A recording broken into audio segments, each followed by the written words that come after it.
So for the Turkish getup, if I was going to break it up into steps, I would say make sure you spend a second or two in each position. Remember what I was talking about with the elevator? You stop at each floor, maybe the door's open. So spend some time in each position, especially once you've pressed the kettlebell. I'd say that's when the Turkish getup really begins. So after you press the kettlebell, spend 1 or 2 seconds at each position. Don't rush through, don't let them mush together. You want each position to be distinct.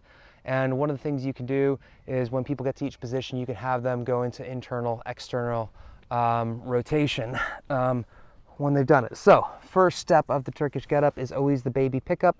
So keeping it close to me like this, coming over and starting in this position. My empty side leg will be straight, my weighted side leg will be bent.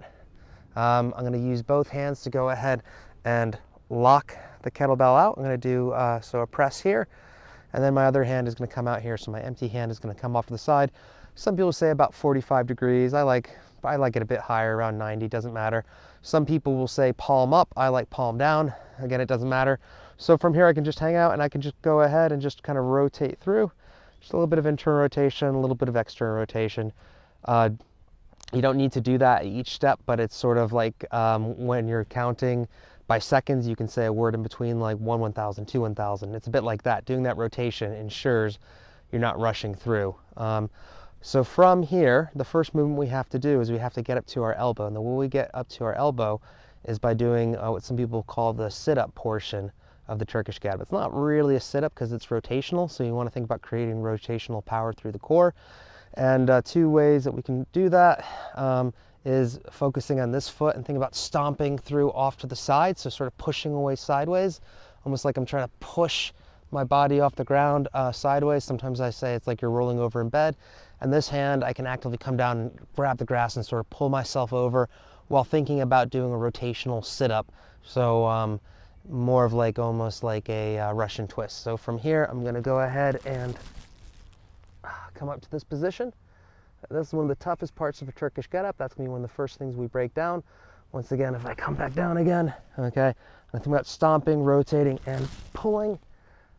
Finding that position so I don't rush through. I can go ahead and play around with that rotation a little bit. Okay, now from here, I need to get myself up to my elbow. Okay, now I'm going to go into the high bridge. We're going to teach high bridge today, even though that's controversial. I think there are benefits of the high bridge. You can always take it out later. Then we're going to thread the needle. Okay, this is going to get us into our windmill stance. From here, I'm going to shift into the classic lunge position. From classic lunge, I'm going to go ahead and stand up. After I stand up, I'm going to go ahead and get my free hand and slap my leg. That's so I know that's the leg that goes back. So with a controlled lunge, I'm going to come down. Now I'm going to post my palm.